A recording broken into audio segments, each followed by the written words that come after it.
In the last 12 hours, the fate of the city of Avdiivka was decided. At approximately 5 a.m. on February 17th, Ukrainian Army Commander General Syrskyi announced that the decision had been made to surrender the city to Russian forces in order to spare as many Ukrainian lives as possible and prevent an encirclement. No doubt that this announcement was made after orders had already begun to be carried out.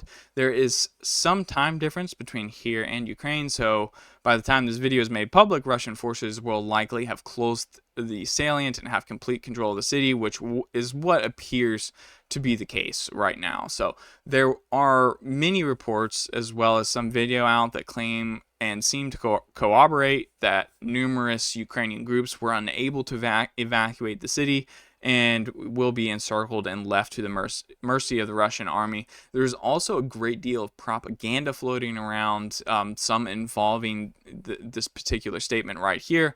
So we're going to dive into that as well. As always, remember to take everything with a grain of salt because the information is fresh, and typically it needs a couple days or a week for a lot of things to get confirmed. So we're just gonna explore some of the information on the front line right now. Let's get into the details of that. As many as you know, I am returning from a long absence on the channel, so a like and subscribe would go a long way to helping me out here. So all right, we're gonna dive into things. We're gonna talk about things more freely and openly in this one. I don't really have a script right now. This is basically what the situation looks like from the latest mapping on the front. Ukraine claims to have completely withdrawn from the city. The Russians have taken over the city itself, the train station, the 9th district, all of the outskirts. And the Ukrainians had ended up retreating through the fields and into Lastuchny, Lasso, and Severny. It looks like my layers aren't really loading up here, but spare me on that. You guys have seen this map enough times. You know about where these small little towns are. This is the city of Avdiivka itself. So I'm actually going to switch things around here and backtrack and try to explain to you guys what exactly happened. To explain kind of the way the fall was. So at some point yesterday, this appears to have been what the battlefield looked like. The Ukrainians had retreated from several areas and had likely set up a defensive perimeter within the city, more like a skirmishing line, to hold back Russian forces and allow retreating groups to get out of these areas. First, information about the Donetsk filtration plant, one of the furthest positions for the Ukrainians to retreat from, that had come under Russian control late in the day 2 days ago, and the Russians had started moving into these forested areas. So the Ukrainians likely fell back to a line here in the city, as you can see, basically what I have marked through here, to allow troops filtering in from the outskirts to get through, probably set up some kind of defensive position here. Now, in the south, we have photo evidence of Russian flags being planted, both at the old air defense base and at the intersection or the on-ramp, off-ramp for the Donetsk ring road right here as well. And the fallback position for the Ukrainian army was a entrenched position that was right here. And we're going to zoom in a little bit in a second and talk more about these places. And then in the north, the Ukrainians had fallen back and the Russians had captured these trench lines, this fortified position here. We got word a couple days ago that there was fighting in this area. I'm assuming that the Ukrainian fallback position was in this area right here, because it seemed, and we'll talk about that a little more as we zoom in as well. So kind of moving in, there was, before this announcement came out from Syrskyi, there was a great deal of information of extremely heavy bombardment of Avdiivka, large 500 bombs. The Russians are claiming some 60 or more, somewhere between 60 and 100 bombs were dropped on Avdiivka and the 9th district itself, and the fields to the west of town. On top of that, grad artillery, regular barreled artillery strikes, just basically all day long. Videos of Ukrainian troops moving through the fields both night and day during that time period. It does appear like there was a mass exodus. Meanwhile, while that's happening, there has to be some kind of defensive perimeter held.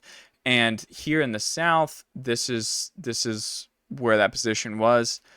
Unfortunately, I'm not getting this to load here. And I'm fearful because it looks like something didn't save here. So I can refresh this. Looks like maybe my internet connection's bad, so I don't want to do that. So there's a trench network right here in this area. I apologize that you can't see it.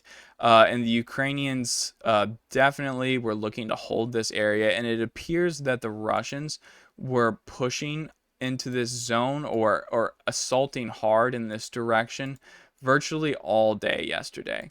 So big clashes coming from the Russian side up in this direction on this Ukrainian position. This was, basically the bastions, the battlements of the Alamo, which is directly to the north here. So the Russians are pushing in this area. This is one of the most important positions for the Ukrainians to hold in order to allow their troops to escape. A number of bombings going on inside the 9th District. Of course, here on the outskirts of town, the best thing for the Ukrainians would do would be to fall back to a position where they have good view of the approaching Russians. Probably staying in these outer houses and stuff wasn't such a good idea. You don't want to get stuck too far out because you want to be able to retreat quickly once the bulk of your forces were gone. So the Ukrainians likely set up some kind of defensive line along the hilltop, as you can see here, based on the terrain, where it's not as dense. They can view out and see the movement of Russian troops. And then, of course, here in the north, holding on, there's large buildings in this area, warehouses or maybe some kind of pump station that goes to the lake or something like that. Important for the Ukrainians not to allow Russian troops to link up from this direction and this direction while they're still conducting the retreat, because then if that were to happen, the Russians could have linked up here and then drove into the town and basically cut off or encircled any number of Ukrainian troops falling back from this direction and these outer fortifications here. So this appears to be, based on the mapping from sources on the ground as well as my own analysis, this appears to have been the Ukrainian defense for the time. Something like this. So throughout the day, Ukrainian forces screening, skirmishing, trying to hold the Russians back while they get as many troops out as possible. Now, talking about the propaganda of the battle, and I'll go ahead and move this back to where it was so you guys can see this is the end scenario, and this is confirmed. The Russians, there's information that the Russians did end up encircling and capturing or encircling thousands of troops or somewhere near 1,000 troops inside the city that eventually will have to either surrender or be destroyed. There's information from the Russians that claim they've captured virtually all the heavy equipment in town, so any artillery, tanks, IFVs, anything that was left over was unable to get out through the fields. The fields had to be used solely for foot traffic. Whether this is because the roads that did exist just had so many vehicles either destroyed or stuck in the mud, or if fuel had run out in town, I'm not exactly sure. But that's another rumor floating around. And then from the Ukrainian side, there's some claims that they got all of their troops out. There's claims that the Russians took heavy losses assaulting them, and blah blah blah. It's as far as it goes. So talking about these things to point out what seems to be propaganda, it seems to me like the claim from the Russian side that 1,000 troops were stuck in Avdiivka seems to be a false claim. I seem to have been correct in the assessment that I'd made on Twitter, and I believe I'd mentioned in my video as well that the Russians were not going to try to encircle the city, allowing an encirclement or conducting an encirclement so close to the front line would be more of a nuisance than it would be a victory on the Russian part, because you leave a window of opportunity for Ukrainian assaults on your troops from both sides, and potential of a breakout, which if it's successful, it will look more like a defeat, or at least can be marketed more like a defeat. A lot of people claim that Russia's looking through these encirclements because they want a PR victory, and the fact that they're not getting them means they're being deprived of these PR victories. Russia is not going to win the PR war in the West. It's just not even, there's not even really a point in competing that. They're going to conduct the war in the best way that they see fit for what's going on the ground. It hasn't bothered them in the past to retreat from certain areas. They kind of just absorb those defeats. So, in this case here, leaving the pocket open, allowing the Ukrainians to retreat, allows the Russians actually to target Ukrainian troops in the fields, and inflict very heavy casualties compared to the losses they would incur by just standing there and basically shooting at them in a crossfire. So, that's one of the other rumors from the battle, is that the Ukrainians sustained extremely heavy losses on the way out of town. I find that to be highly likely, especially since this is the only road, and all Ukrainian forces are on foot going through these fields. This is the kind of situation where grad, cluster munitions, things like that are going to have an extremely high effect. So, if you can imagine thousands of men, 2,000-3,000 men moving across these fields all at once, they're going to take some losses from Russian artillery. The claim that the Russians captured all of the equipment inside Avdiivka, 50-50. I'm skeptical about how much heavy equipment the Ukrainians had in town. A lot of tracked vehicles don't really have to follow the roads; they can go through the fields. So it'll be interesting to see if Russia posts any pictures of like multiple captured like Bradley infantry fighting vehicles or something like that. I'm sure they've got some BMPs and some tanks out of it, but if the Russians did capture large numbers of heavy equipment, that's something they can easily provide evidence for. So I think if that claim holds to be true, we'll see something akin, see something to confirm that in the coming weeks. So good news for Ukraine is they have probably saved. I mean, just saving any number of soldiers from complete destruction is a good thing. It would have been better to have pulled out of the town sooner and prevent that, of course. But the fact that they got any out is still, obviously a good thing for them. I think in terms of movement from here, the Russians are probably going to capture the coke plant, or try to capture the coke plant, which they should be able to do based on their height advantage and their momentum. The Russians probably will capture Lastochny and so possibly Severny as well. Of course, capturing these fields in these areas here. Moving too much further, like Berdichi, Gorlovka, I think the Russians will probably take a pause after that and focus on their next direction of movement. I could be wrong, and the Russians could just be going gung ho in the direction of Pokrovsk, but that just doesn't seem likely based on the way these battles have gone in the past. Now, in terms, real quick before we go, talking about what's going on inside the town, the Russians are probably going house to house, street to street, trying to clear mines out of the way. I mean, Ukrainian mines would have played a big part in their success in their retreat.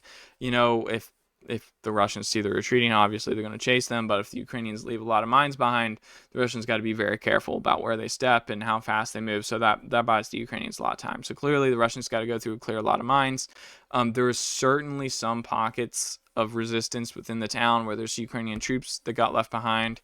There's videos floating around Twitter and things like that show wounded soldiers in certain houses, and of course the claim from the Russian side is that they were deliberately left in a situation like this. This seems to have been very chaotic. So I'm not going to say that any of this is deliberate. Like when you have thousands of troops in town and you don't have a choice but to leave and leave now, it's really difficult to get a tally of who you got and who you don't have until you actually left. So, there was one soldier who was on FaceTime with his wife saying that he was in a house with a couple wounded mates, and they just got left behind. It's very sad, but hopefully a lot of these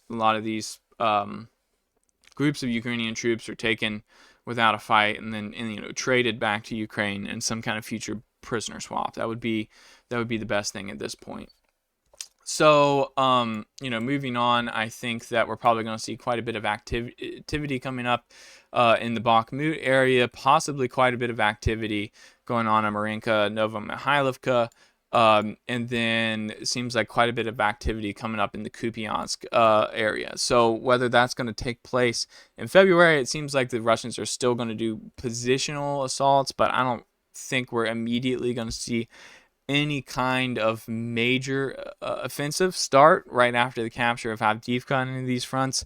If it did, I would actually be very impressed at the Russians, because I feel like that would probably be the wisest move tactically, is to keep up the pressure while they got the Ukrainians disorganized. But so far in the war, the Russians haven't showed any kind of initiative to that level yet. So I doubt that that's going to be the case. I think we're going to get some continued positional battles, tree line after tree line. Maybe very soon we're going to get information about the Russians entering in to Ivanovka in the Bakhmut area, which appears to already be it could be happening as we speak. But all right, that's all from me in this one. Until next time.